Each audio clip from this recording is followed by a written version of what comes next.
Assalamualaikum warahmatullahi wabarakatuh. Perkenalkan, saya Winda Haryanti, NIM 1830201225. Saya merupakan perwakilan dari kelompok 4, mata kuliah praktik tematik yang dianggotai oleh Sri Suzana dengan NIM 1830201215, Tati Hudaidah 1830201218, dan ada Windy Kurnia dengan NIM 1830201226, dan yang terakhir saya Winda Haryanti dengan NIM 1830201225. Pada video kali ini kami akan menjelaskan isi dari makalah kami, yaitu tentang menjelaskan dan mengembangkan silabus RPP atau Rencana Pelaksanaan Pembelajaran Tematik MI di kelas 4. Video ini dibuat guna untuk memenuhi tugas kelompok mata kuliah praktik tematik yang didosen pengampu oleh Ibu Vini Aisyah Lani Putri, MPD. Assalamualaikum warahmatullahi wabarakatuh. Perkenalkan, saya Tati Hudaidah, NIM 1830201218. Baiklah, saya dari kelompok 4 akan menjelaskan materi pertama, yaitu A. Ketepatan menjelaskan materi hasil analisis buku tematik kelas 4 MI. Buku tematik merupakan buku yang berkurikulum 2013, yang dimana kurikulum tersebut adalah kurikulum yang menekankan pada penilaiannya ada 3 aspek, yaitu aspek kognitif, afektif, dan aspek psikomotorik, serta menekankan pada sikap keterampilan dan pengetahuan pada peserta didik. Oleh sebab itu, kurikulum 2013 bertujuan agar peserta didik memiliki kemampuan dalam melakukan observasi, bertanya, bernalar, dan mempresentasikan materi yang telah diperolehnya melalui kegiatan pembelajaran, dan kurikulum 2013 adalah mempersiapkan manusia Indonesia agar memiliki kemampuan hidup sebagai pribadi dan warga negara yang beriman, produktif, kreatif, inovatif, dan afektif, serta mampu berkontribusi pada kehidupan bermasyarakat, berbangsa, bernegara, dan peradaban dunia. Buku tematik di mana teks pelajarannya mengacu pada kurikulum berbasis kompetensi, buku guru, dan buku siswa. Memuat rencana pembelajaran berbasis aktivitas, kegiatannya tidak hanya terfokus pada guru, namun siswa juga diajak saling merespon dalam proses pembelajaran. Sehingga keaktifan siswa dalam pembelajaran di kurikulum 2013 ini sangat dibutuhkan, maka dari itu kurikulum 2013 ini menurut saya sangat cocok digunakan untuk anak kelas 4 sekolah dasar. Dalam pembelajaran tematik juga, peserta didik dituntut aktif dalam melaksanakan pembelajaran. Pembelajaran tematik ini memuat materi-materi yang berkaitan dengan lingkungan sekitar. Peserta didik dalam pembelajaran tematik ini juga ada satu tema, memuat beberapa mata pelajaran. Jadi, buku guru dan siswa dibuat lebih ringkas. Buku tematik kelas 4 SD atau MI ini terdapat 9 tema, yang yaitu pada tema 1, indahnya kebersamaan. Dalam satu tema itu terdapat beberapa subtema dan pembelajaran. Dan tema 2 juga selalu berhemat energi, juga terdapat beberapa subtema dan beberapa mata pembelajaran. Sampai di tema 9, yaitu kayaknya negeriku. Jadi, dalam materi tersebut sudah tepat jika diajarkan di kelas 4 SD atau MI. Bahwasanya materi tersebut mengajarkan bahwa sebagai seorang siswa menjalankan kewajiban diajarkan untuk menjadi siswa yang mandiri. Keseluruhan isi materi tergolong dalam 3 ranah, yaitu ranah kognitif, ranah afektif, dan ranah psikomotorik. Jadi materi di atas saya rasa cocok untuk diajarkan ke siswa kelas 4, karena materi-materi tersebut erat kaitannya dengan kehidupan sehari-hari dan tentunya kembali lagi ke tujuan pembelajarannya. Langsung saja saya akan menjelaskan materi tentang ketetapan dalam menjelaskan indikator silabus dan RPP kelas 4 MI. Nah, di sini indikator merupakan nilai dari variabel yang ingin kita teliti dan sebagai penanda pencapaian kompetensi dasar secara spesifik yang dapat dijadikan ukuran untuk mengetahui ketercapaian tujuan dalam pembelajaran. Dalam pengembangan indikator ini diperlukan 3 pertimbangan. Yang pertama, tujuan kompetensi yang dapat dilihat melalui kata kerja yang digunakan dalam kompetensi dasar. Kemudian yang kedua, karakteristik mata pelajaran, peserta didik, dan sekolah. Adapun yang terakhir, potensi dan kebutuhan peserta didik, masyarakat, dan lingkungan atau daerah. Pada silabus dan RPP di kelas 4 SD atau MI dengan tema 6 cita-citaku, pada subtema ke-1 pembelajaran ke-1 terdapat 2 mata pelajaran, yaitu mata pelajaran Bahasa Indonesia dan mata pelajaran IPA. Berikut adalah kompetensi dasar serta indikator dari mata pelajaran Bahasa Indonesia dan IPA. Berdasarkan penjabaran dari indikator serta kompetensi dasar, dapat dilihat pada setiap pembelajaran sudah baik, dikarenakan sudah memuat pengetahuan sikap, keterampilan yang sesuai dengan prinsip yang ada pada kurikulum 2013. Karena pada pembelajaran Bahasa Indonesia dan IPA di kelas 4 SD atau MI, materi yang diajarkan meliputi 2. Yang pertama, pengamatan tentang ciri-ciri puisi secara terperinci, kemudian yang kedua, membandingkan siklus hidup beberapa jenis makhluk hidup yang ada di lingkungan sekitar. Baiklah, saya Sri Suzana, NIM 1830201215 akan melanjutkan materi yang selanjutnya tentang ketepatan dalam mengembangkan silabus dan RPP pada kelas 4 MI. Yang pertama, ketepatan dalam mengembangkan silabus. Untuk memperoleh silabus yang baik, maka dalam penyusunannya perlu memperhatikan prinsip-prinsip sebagai berikut. Yang pertama yaitu ilmiah. Keseluruhan materi dan kegiatan yang menjadi muatan dalam silabus harus benar dan dapat dipertanggungjawabkan secara keilmuan. Yang kedua, relevan, yaitu cakupan, kedalaman, tingkat kesukaran, dan urutan penyajian materi dalam silabus harus disesuaikan dengan tingkat perkembangan fisik, intelektual, sosial, emosional, dan spiritual peserta didik. Yang ketiga, sistematis. Komponen-komponen silabus saling berhubungan secara fungsional dalam mencapai kompetensi. SK dan KD merupakan acuan utama dalam pengembangan silabus. Yang keempat, konsisten. Adanya hubungan yang konsisten antara KD, indikator, materi pembelajaran, kegiatan pembelajaran, sumber belajar, serta teknik dan instrumen penilaian. Yang kelima, memadai. Artinya cakupan indikator, materi, kegiatan, dan sumber pembelajaran serta sistem penilaian cukup untuk menunjang pencapaian KD. Dengan prinsip ini, maka tuntutan kompetensi harus dapat terpenuhi dengan pengembangan materi pembelajaran dan kegiatan pembelajaran yang dikembangkan. Yang keenam, aktual dan kontekstual. Cakupan indikator, materi pembelajaran, pengalaman belajar, sumber belajar, dan sistem penilaian memperhatikan perkembangan ilmu, teknologi, dan seni mutakhir dalam kehidupan nyata dan peristiwa yang terjadi.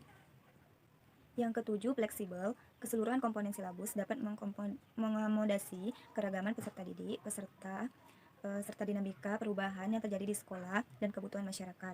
Yang kedelapan, menyeluruh, yaitu komponen silabus mencakup keseluruhan ranah kompetensi, baik kognitif, afektif, maupun psikomotorik. Prinsip ini hendaknya dipertimbangkan baik dalam mengembangkan materi dan kegiatan pembelajaran maupun penilaiannya.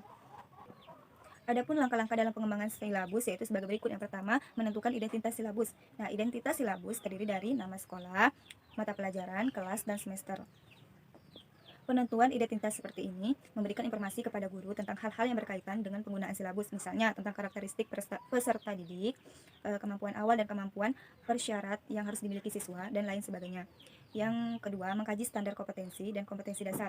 Standar kompetensi mata pelajaran adalah deskripsi pengetahuan, keterampilan, dan sikap yang harus dikuasai setelah siswa mempelajari mata pelajaran tertentu pada jenjang pendidikan tertentu pula. Pada setiap mata pelajaran, standar kompetensi sudah ditentukan oleh para pengembang kurikulum yang dapat kita lihat dari standar isi atau SI. Nah, untuk mengkaji SK dan KD mata pelajaran sebagaimana tercantum pada SI dengan memperhatikan hal-hal berikut. Yang pertama, urutan berdasarkan hierarki konsep disiplin ilmu atau tingkat kesulitan materi. Tidak harus selalu sesuai dengan urutan yang ada di SI dalam tingkat. Yang kedua, keterkaitan antara SK dan KD dalam mata pelajaran. Yang ketiga, keterkaitan antara KD pada mata pelajaran. Yang keempat, keterkaitan antara SK dan KD antar mata pelajaran. Dan yang kelima, mengidentifikasi materi pokok atau materi pembelajaran. Yang ketiga, mengembangkan kegiatan pembelajaran. Hal-hal yang harus diperhatikan dalam mengembangkan kegiatan pembelajaran. Yang pertama, disusun untuk memberikan bantuan kepada para pendidik atau guru agar dapat melaksanakan proses pembelajaran secara profesional. Yang kedua, kegiatan pembelajaran memuat rangkaian kegiatan yang harus dilakukan oleh peserta didik secara berurutan sesuai atau mencapai KD. Yang ketiga, penentuan urutan kegiatan pembelajaran harus sesuai dengan hierarki konsep materi pembelajaran. Yang keempat, rumusan atau pernyataan dalam kegiatan pembelajaran minimal mengandung dua unsur penciri yang mencerminkan pengelolaan pengalaman belajar peserta didik, yaitu kegiatan peserta didik dan materi. Yang keempat, merumuskan indikator pencapaian kompetensi. Indikator merupakan penanda pencapaian KD yang ditandai oleh perubahan perilaku sikap yang dapat diukur melalui sikap, pengetahuan, dan keterampilan. Petunjuk dalam merumuskan indikator adalah: yang pertama, indikator dirumuskan dalam bentuk perubahan perilaku yang dapat diukur keberhasilannya. Yang kedua, perilaku yang dapat diukur itu berorientasi pada hasil belajar, bukan pada proses belajar. Dan yang ketiga, sebaiknya setiap indikator hanya mengandung satu bentuk perilaku. Yang kelima, penentuan jenis penilaian. Penilaian pencapaian KD peserta didik dilakukan berdasarkan indikator. Yang keenam, menentukan alokasi waktu. Penentuan alokasi waktu pada setiap kompetensi dasar didasarkan pada jumlah minggu efektif dan alokasi waktu mata pelajaran per minggu dengan pertimbangan jumlah KD, keluasaan kedalaman, tingkat kesulitan, dan tingkat kepentingan KD. Yang ketujuh, menentukan sumber belajar. Sumber belajar adalah rujukan, objek, atau bahan yang digunakan untuk kegiatan pembelajaran yang berupa media cetak dan elektronik, narasumber, serta lingkungan fisik, alam, sosial, dan budaya. Yang ke-8, pengembangan silabus berkelanjutan. Untuk keperluan pelaksanaan pembelajaran di kelas, dari sebuah silabus perlu dikembangkan dan dibuat rencana pelaksanaan pembelajaran. Rencana pelaksanaan pembelajaran merupakan rancangan secara menyeluruh kegiatan pembelajaran yang harus dilakukan peserta didik. Baiklah. Assalamualaikum warahmatullahi wabarakatuh. Perkenalkan, saya Winnie Kurnia. Di sini saya akan menjelaskan mengenai ketepatan pengembangan RPP kelas 4. Jadi RPP itu adalah rencana pelaksanaan pembelajaran.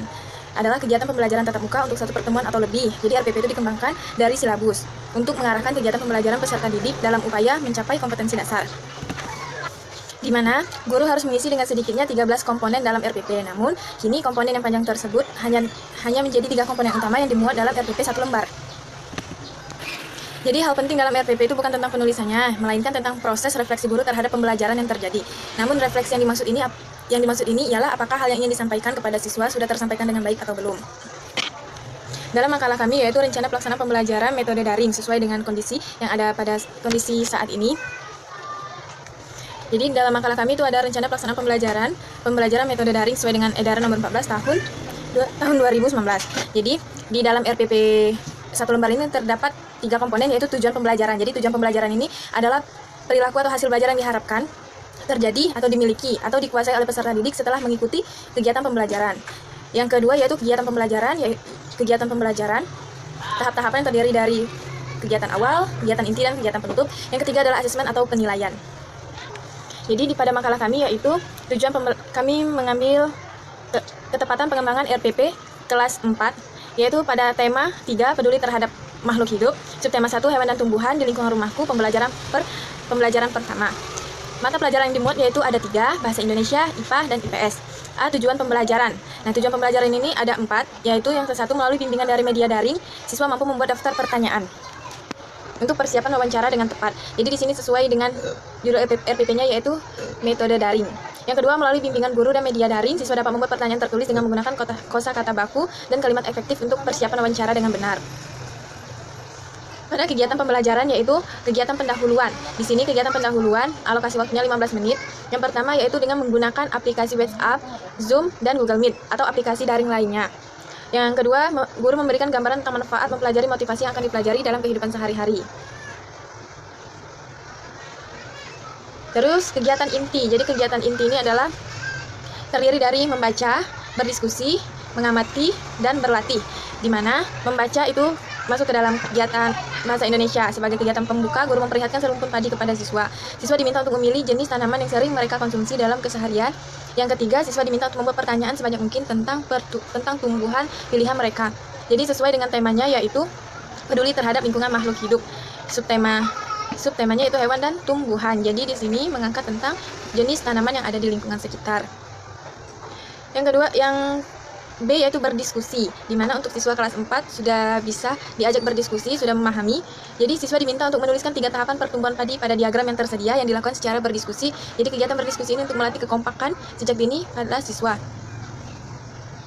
Yang C yaitu kegiatan inti mengamati. Jadi siswa diminta untuk mengamati kondisi geografis yang ada di buku, mengenai dataran tinggi, dataran rendah, dan pantai. Kedua, siswa diminta untuk membuat pertanyaan tentang beragam hal yang ingin mereka ketahui tentang ketiga bentang alam. Yang keempat, yang D yaitu berlatih. Di sini kegiatan penutup. Jadi kegiatan penutup pada RPP ini adalah membuat resume atau kreativitas dengan bimbingan guru tentang poin-poin yang penting yang muncul dalam kegiatan pembelajaran mengenai materi yang baru saja dipelajari.